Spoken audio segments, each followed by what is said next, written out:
Assalamualaikum warahmatullahi wabarakatuh. Selamat bertemu kembali dengan kelas virtual tentang kearifan jurusan Pendidikan Seni Pertunjukan, Fakultas Seni Pertunjukan, Institut Seni Indonesia Yogyakarta. Pada saat ini kita sudah sampai ke materi ke-7 yang isinya adalah tentang padat. Ya, jadi kalau minggu kemarin kita sudah atau materi sebelumnya kita sudah membahas tentang tangga nada dan notasinya, sekarang kita akan membahas padat. Nah, padat itu apa? Nah, padat itu secara sederhana mungkin kalau di dalam musik barat bisa dianalogikan dengan kunci, kunci G, kunci C, kunci D, dan seterusnya. Itu kan menunjukkan tinggi rendah wilayah nada. Ya, sejenis itulah. Ya, jadi di dalam karawitan Jawa itu juga ada begitu. Meskipun itu nanti nadanya itu di dalam balungan atau demung itu ya hanya itu saja, hanya 6 atau 7 itu, tapi ini kalau di dalam pengolahannya nanti bisa itu ada batas wilayah nadanya. Soalnya kalau di dalam gender atau di anu kan tangga nadanya banyak, sehingga di sana ada bisa untuk membentuk wilayah nada itu. Padat itu diartikan sebagai batas atau menghentikan. Menghentikan itu artinya yaitu membatasi. Ini wilayahmu, kalau di dalam sawah itu ada peta-petanya, ini wilayahmu, ini wilayahku, dan seterusnya. Tapi kan di sini seperti yang saya sampaikan tadi, bahwa padat itu kaitannya dengan wilayah nada, tinggi rendah wilayah nada, ya. Tinggi rendah wilayah nada. Di dalam pedalangan itu digunakan sebagai pembentuk alur musikal dramatik yang semakin lama semakin menajak. Ya, jadi di dalam karawitan Jawa untuk pedalangan itu biasanya yang di awal-awal pertunjukan itu tangga nadanya rendah, ya. Tangga nadanya rendah, sehingga bunyi suara sindinya itu biasanya agak bawah gitu, ya. Nah, ini memang sulit untuk merasakan ini, tapi ini secara sederhana artinya begitu, ya. Jadi misalnya untuk adegan pertama itu digunakan rendah. Nanti setelah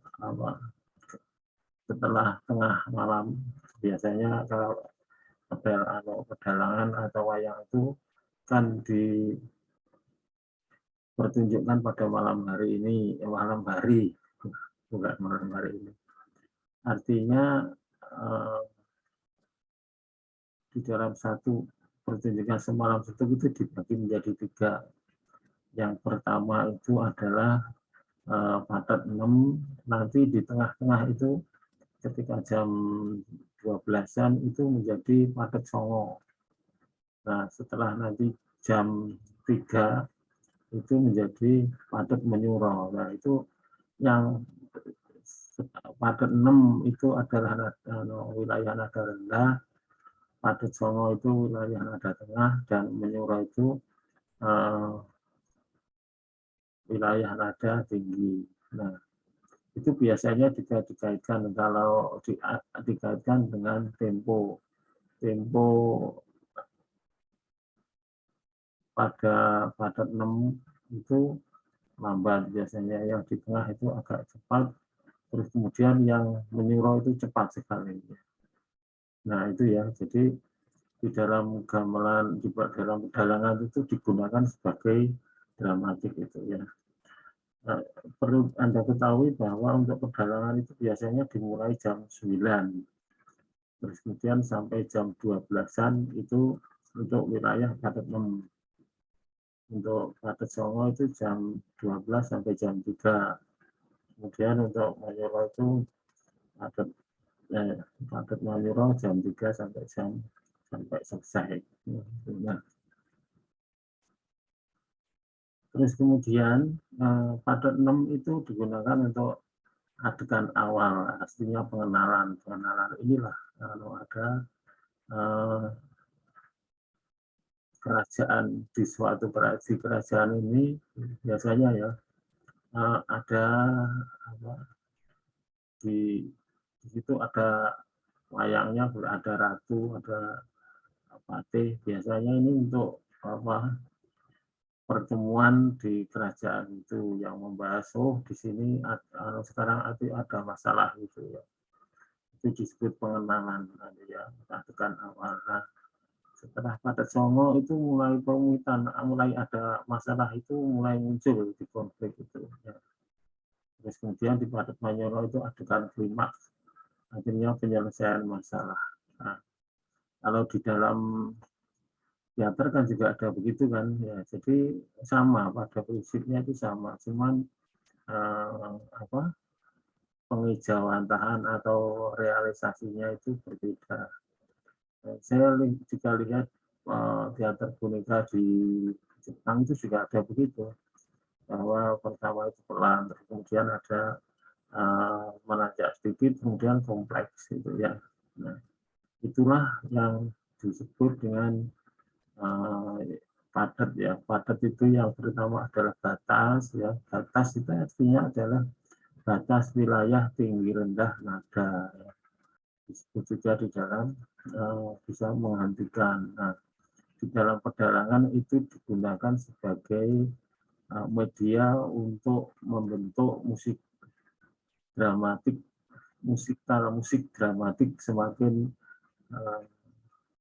lama semakin menanjak atau semakin cepat. Nah, itu ternyata kan mendukung juga suasana adegan itu. Ya, karena itu digunakan secara garis besar, ada adegan awal atau adegan pengenalan, adegan perunutan, dan adegan klimaks atau penyelesaian. Ya. Nah, ini yang saya sampaikan tadi, bahwa untuk Padet 6 itu antara jam 21 sampai jam 24. Kemudian Padet Songo itu jam 24 sampai jam 3. Padet Mayura jam 3 sampai jam 6. Nah, bahwa karawitan Jawa itu juga mengenal padet juga digunakan ketika kelenengan. Kelenengan itu apa sih? Kelenengan itu memainkan gending untuk dinikmati, jadi bersenang-senang gitu. Itu juga menggunakan padet. Yang padet Songo itu kalau Semalam Suntuk ya komposisinya seperti ini, strukturnya seperti kira-kira hampir mirip inilah ya. Jadi pada zaman dulu itu orang mungkin waktunya jika tidak seperti sekarang ini. Artinya apa?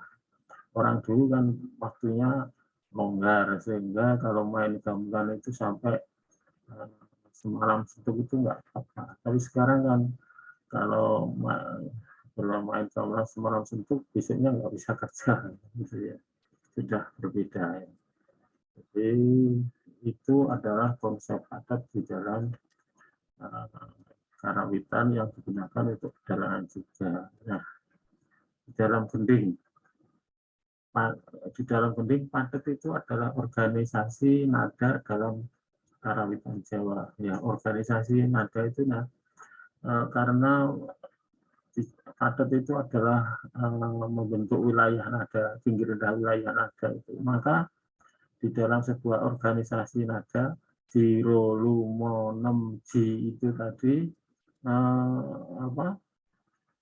masing-masing nada itu mempunyai fungsi yang berbeda-beda, sehingga ini yang disebut dengan konsep organisasi nada dalam karawitan itu. Nanti akan jelas bahwa di sana misalnya kalau nada mo, ada nada 5 di dalam padet songo itu sebagai apa, kalau nanti di dalam di padet songo itu sebagai apa, menyuruh itu sebagai apa, lah itu di sana akan jelas. Itulah yang dimaksud dengan organisasi nada dalam karawitan Jawa. Yaitu merupakan sebuah sistem hierarkis yang menekankan satu nada lebih penting dari yang lain. Suatu nada menjadi penting dalam suatu padet dan menjadi tidak penting dalam padet yang lain. Nah, itu yang saya sampaikan tadi ya. Jadi nanti misalnya nada limo itu penting di dalam padet songo, tapi ketika di dalam menyuruh menjadi tidak penting. Nah, penting dan tidaknya itu nanti karena adanya perbedaan melodi, sehingga nanti insya Allah nanti Anda setelah belajar ini akan bisa mengetahui, oh ini padet songo atau padet menyuruh, ya, karena dengan melodi, dengan menganalisis fungsi-fungsi nada tadi, Anda akan bisa mengetahui, bisa menebak. Padet merupakan pembatasan pemain menggunakan nada. Ya. Jadi misalnya nadanya begini ya, terus kemudian ini padet 6, terus kemudian padet songo naik lagi padet menyuruh di sini gitu ya. Sederhananya begitu. Oleh karena itu beberapa seniman terdahulu mengistilahkan padet itu sebagai tempat meletakkan gending atau tempat tidur gending, tempat menentukan jengkok atau sekarang yang cocok. Jadi karena misalnya sudah di sini tempatnya, nah ini tempat tidurnya itu di sini. Nah kalau juga tempat tidurnya di sini, sekarang yang cocok untuk ini atau melodi yang cocok untuk ini itu juga nadanya rendah, ya, wilayahnya rendah, bukan yang di sini nggak cocok, nanti akan kacau, ya, nggak enak. Istilah orang Jawa dulu nggak enak, harus tidak sesuai menggunakan tinggi rendahnya nada itu ya. Padet gamelan Jawa itu menunjukkan tinggi rendahnya nada gamelan tadi, wilayah nada, bukan tinggi rendah ya. Menunjukkan wilayah tinggi rendahnya nada gamelan. Ditandai dengan perbedaan tinggi rendahnya fungsi nada, nada pokok atau tonika, nada kempiung atau twin, dan nada larangan. Nah, ini biasanya yang menjadi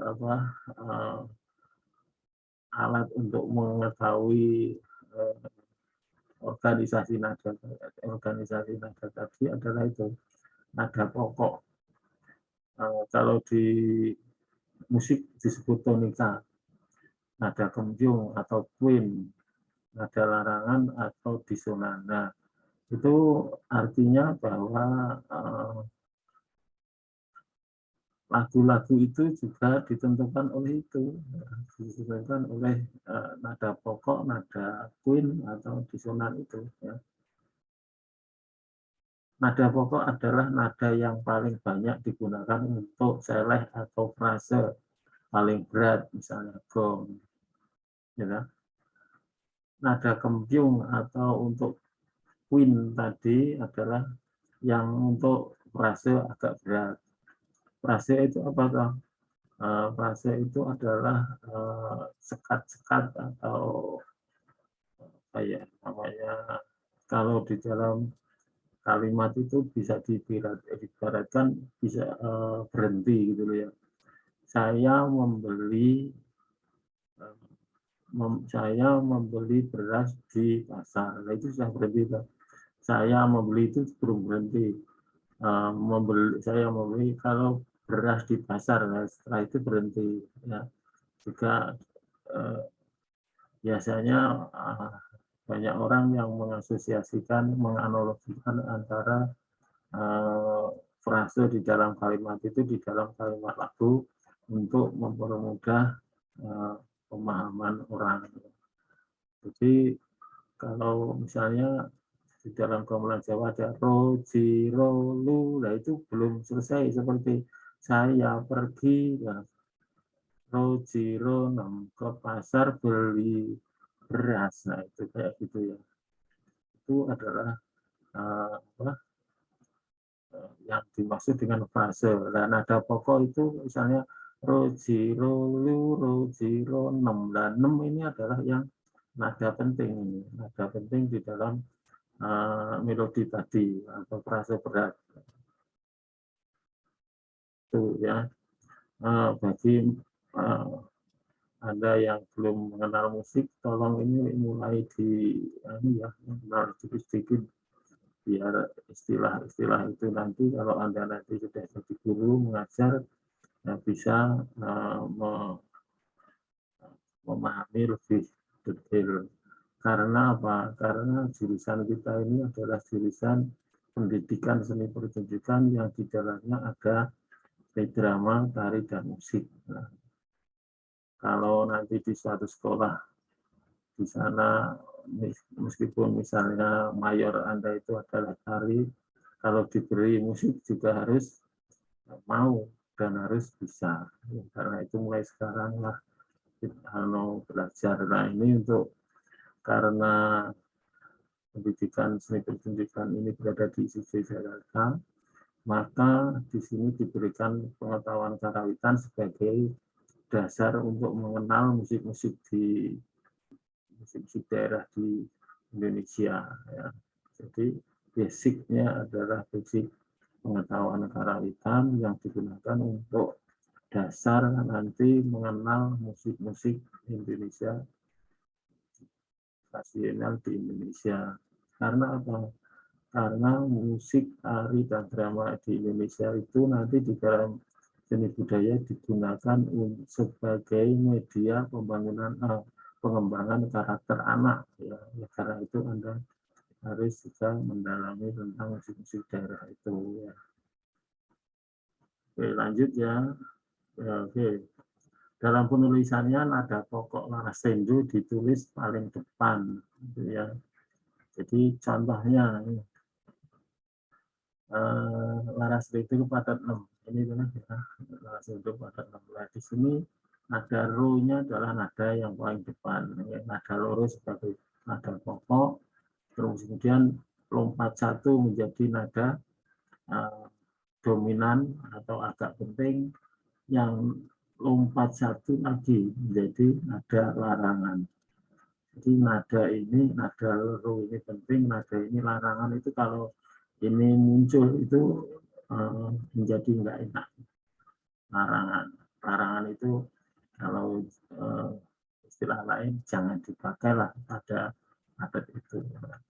Kemudian laras seledru padat songo. Ya. Ini nada mo-nya itu sebagai nada pokok, ya. Ji-nya dominan, lu-nya nada larangan itu tadi.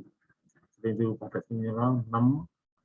Ini ro-nya dominan, mo-nya jadi larangan. Nah, dari sini kan jelas bahwa ketika selendro padat 6 itu wilayah nadanya rendah, maka yang dominan adalah ro. Tapi ketika padat songo, wilayah nadanya agak tinggi, bergeser di sini nada pokoknya. Terus ketika minimro bergeser ke sini, ya kan? Jadi semakin lama semakin tinggi nada pokoknya. Ya. Itulah tadi yang saya sebut bahwa suatu nada itu bisa bersifat atau berfungsi atau menduduki kedudukan penting di suatu adat bisa menjadi larangan atau sirian atau kalau bisa dihindari di adat lain. Ya.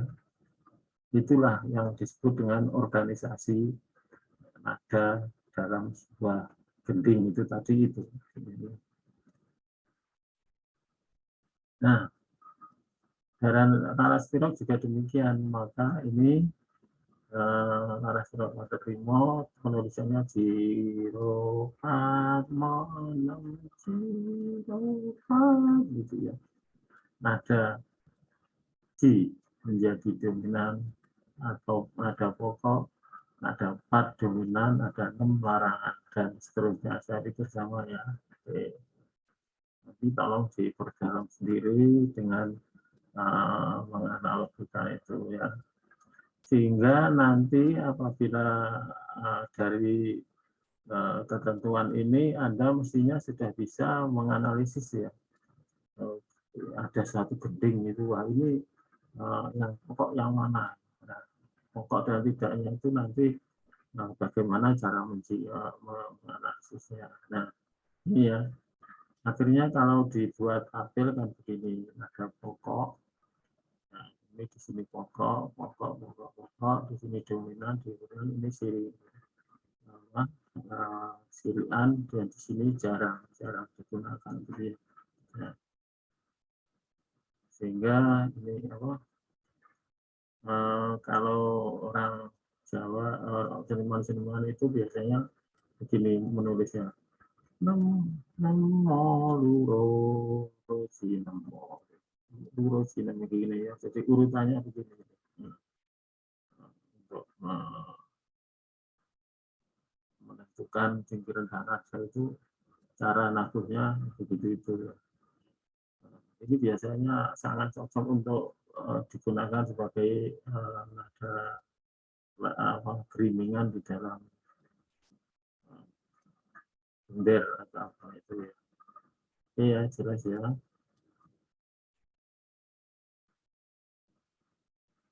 Nah, laras pilok 7 nada atau 5 nada ini pentatonik ya.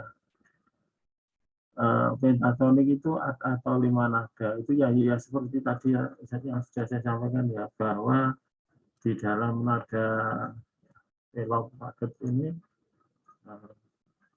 padat 5 ini kan menggunakan ini 2, 3, 4, 5 ini satu ini tonikanya ini. Jadi ini nada rendah, yang ini nada tinggi gitu ya maksudnya.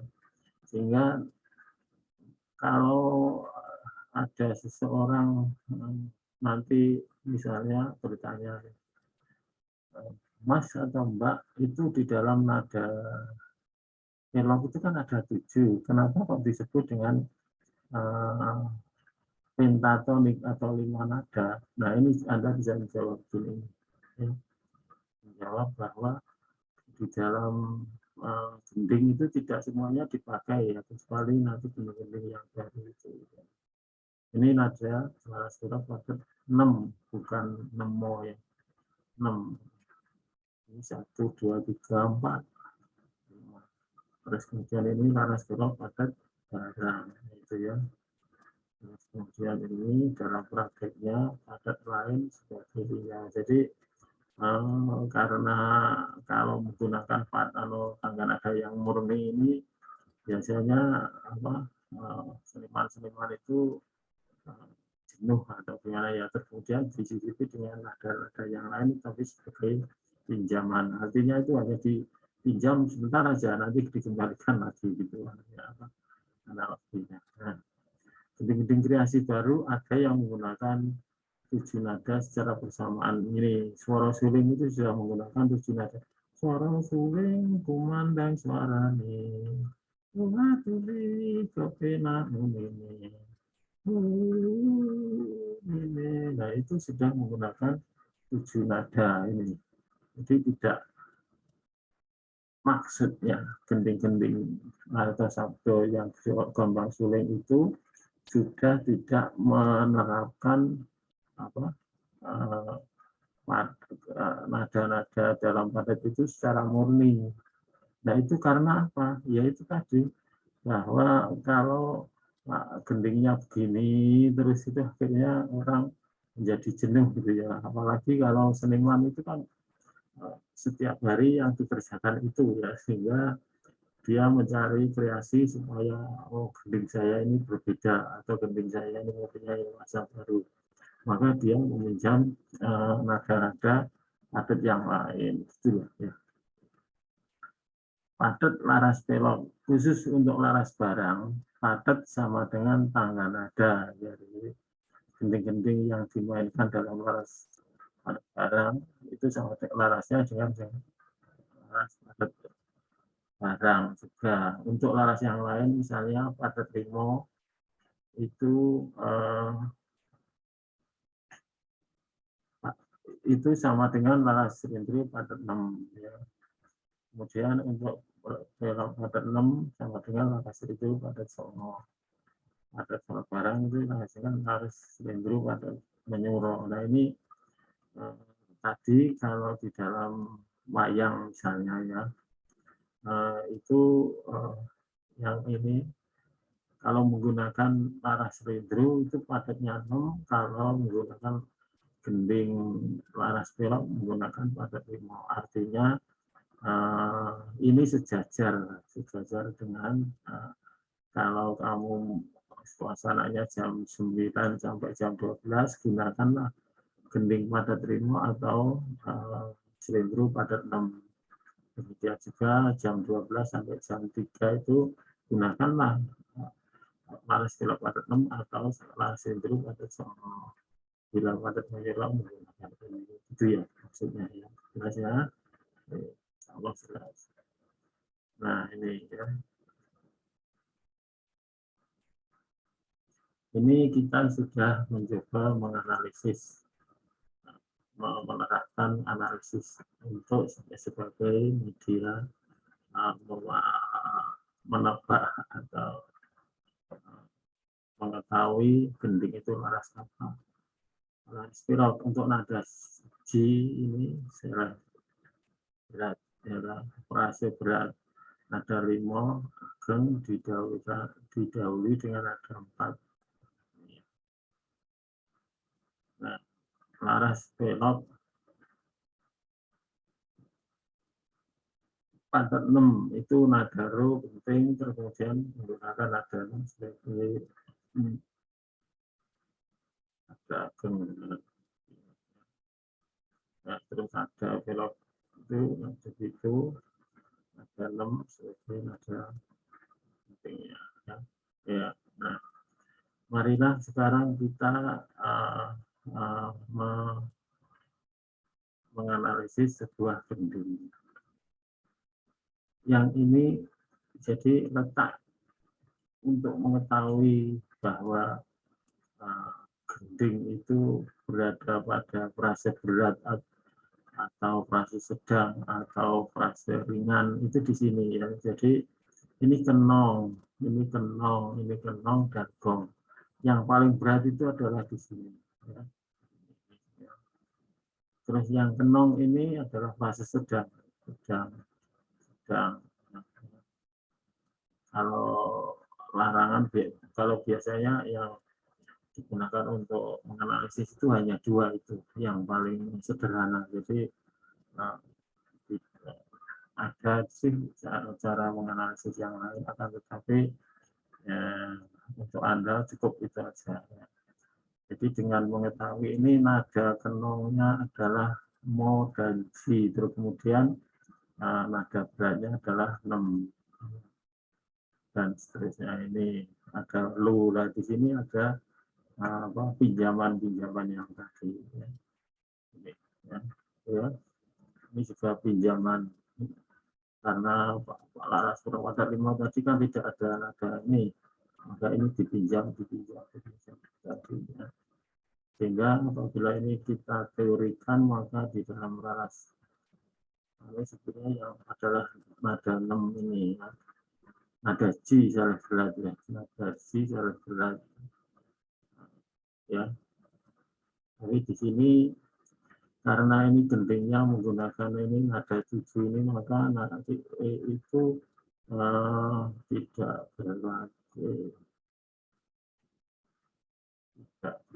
ya. Jadi ada yang penting adalah di sini ada 6, kemudian lu 6 ya. Terus kemudian ini adalah ini masih padat 5 ya. ya. Ini nada pentingnya adalah nada ro.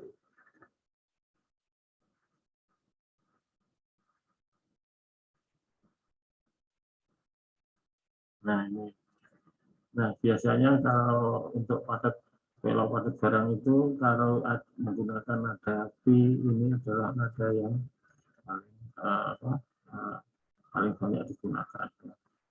Terus kemudian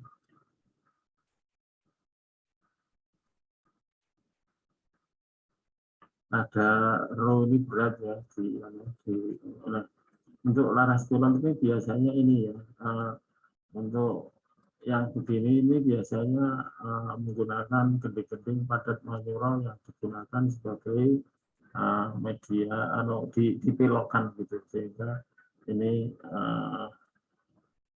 nada beratnya sama gitu ya.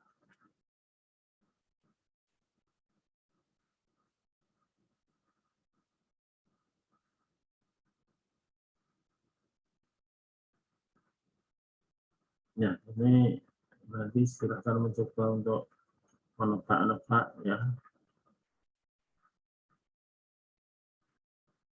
Ini laras belok padat apa ini kira-kira? Karena G ini adalah padat primo ya. Terus kemudian ini padat apa? Karena menggunakan barang dan gongnya adalah ro ya. Ro dan pi, maka ini adalah padat barang. Nah, ini selindro. Selindro ini karena G dan mo dominan, maka ini adalah selindro padat songo. Kalau cat tingkat ini adalah cenderung padat menyerang ini karena lu. Nah, kalau Anda nanti sudah terbiasa ya seperti saya ini akan mudah Anda ini barang ya sorry ini nggak saya pikir itu belok ya jadi ini kalau barang ya akan mudah ini padatnya ini ya. Ini laras belok padat 6 ya ini cara menggunakan itulah yang dapat saya sampaikan. Semoga bermanfaat. Jangan lupa like, share, dan subscribe. Assalamualaikum.